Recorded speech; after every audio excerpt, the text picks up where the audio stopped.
okisootya radio yange olimba nnyo naawe ojje ku mukutu gwange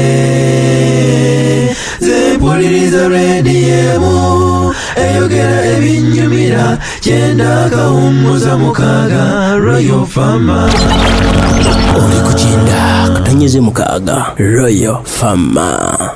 Katusoke twebaza omutonzi olw'ekirabo eky'obulamu anti n'olwaleero tukomyewo ne programu enganzi tambula n'okumanya nange omuweerezaawo Bendicto sekandi omusunsuzi wano ku Royal FM. Tugenda kwogera ku bannagagga babinyonkondo abali mu ggwanga Uganda. Bano bangi abamu bannabyabufuzi, abamu basuubuzi, ate abalala sente zaabwe mwana wattu tezimanyiddwa nnyo wa gye ziva olw'emyaka gye baliko sinakindi n'engeri gye bazifunyemu. Eggwanga Uganda lino nno ensangi zino lifunye bannagagga abato abasinga tebannaweza myaka 5 newankubadde nga bannagagga fugge yadde nga n'abakulu bawera. Eggwanga lino nno lisangibwa ku ssemazinga wa Africa mu region ya East Africa nga balirwana baalyo be ba Kenya eriri ebuvanjuba, Tanzania eri Maserengeta, South Sudan nebeera mu mambuka, ate DRC neba ebugwanjuba, ate yo Rwanda neyagala ensalo zaayo gye buvuddeko neba mu Maserengeta g'ebugwanjuba. Ebyenfuna by'eggwanga lino Uganda mu masooka byali byakuwanyisiganya byamaguzi okugeza wawangayo embuzi 2 n'ofuna ente emu, naye byagenda bikyuka olw'okujja kw'abakyeruppe. Bano baatongoza enkozesa y'ensimbi okuwanyisiganya mu butale obw'enjawulo okwetooloola ensi yonna. Katusoke tutunuulire bannagagga nga bo beekuusaako ku mirimu egy'obufuzi oba nga bali mu byabufuzi. Katusoke tutunuulire Nagagga John Patrick Amama Mbabazi. Owekitiibwa Amama Mbabazi yazaalibwa 1949 nga 16 omwezi ogwa Gatonnya oba ogwa January mu Lunyanyimbe. Ono yali mugagga mu biseera bya 1970 era kino kirabikira mu buyambi obugambibwa okuba nga yabuwanga abayeekera ba NRA National Resistance Army kati eyafuuka NRM National Resistance Movement.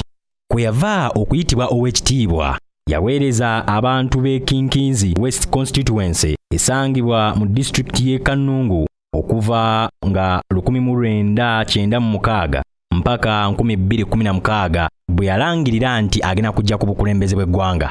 Bwe yalemerera okukwata entebe y'obukulembeze bw'eggwanga yasirika nga nakati tumuwulirako buwulizi olumu ng'akoze akabaga oluusi ng'oba alinako waayise ne bagamba owekitiibwa wuuyo Mbabazi ayiseewo, naye mu byobufuzi takyali wadde wawulikika. Emyaka gye yamala mu Parliament yagonnomolwako obwa minisita obw'enjawulo nga muno mwe mwali minisita w'eggwanga mu office ya President, Secretary wa NRM Caucus mu Constituent Assembly eyakola Constitution ya 1995. Gwenno atabitegedde bulungi kitegeeza nti ono y'omu ku baali ku kabinja ak'enjawulo aka NRM abamu kubaetaba mu kubaga ssemateeka wa 1995. Yakolanga minisita w'eggwanga mu Regional Corporation mu myaka 1998 mpaka 2001. Yaliko Attorney General ne Minister wa Justice okuva mu myaka gwa 2004 mpaka 2006. Yakwata ogwa Minister wa Defense mu mwaka 2006 mpaka 2011 nga afuuliddwa Prime Minister okuva ku kya Defense. Ku bino teweerabira kubeera kwa Secretary General wa NRM okuva nga Novemba 2005 mpaka January 2015 bwe yatandika okulingiriza ku ntebe y'obukulembeze bw'eggwanga. Gwe wamma obukulu buno bwonna toyinza butagaggawala ate nga kinajjukirwa Mbabazi yalina ku kasente mu myaka gya 1970. Ebyobugagga bwe nno tatera nnyo kubyanja naye kimanyiddwa bulungi musajja mugagga.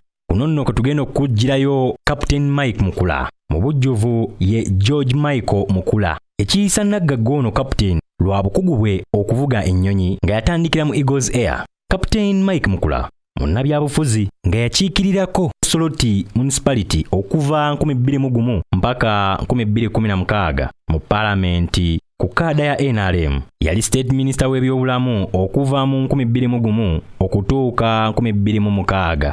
Bwe tujjukira nno ku ngombo z'abajjajjaffe nti akuwa obukulu aba akuwadde kulya. Toyinza kubuusabuusa bugagga bwa Captain Mike Mukula. Mu myaka gya 1980 nga gisemberedde okuggwako yali avuga omukulembeze w'eggwanga Yoweri Kaguta Museveni. Captain Mike Mukula alina amaka ebugoloobi kw'otunula n'okomya amaaso nga swimming pool etemagana ng'omuntu. Ono nno ow'ekitiibwa ono yagambibwako okwenyigira mu kubulankanya ssente za Global Fund bwe yali ng'akola nga minisita w'ebyobulamu mu mwaka gwa 2006. Mu mwaka gwa 2021 Mukula yatandikawo Uganda Aviation School oluvannyuma gye yatwala mu Kenya.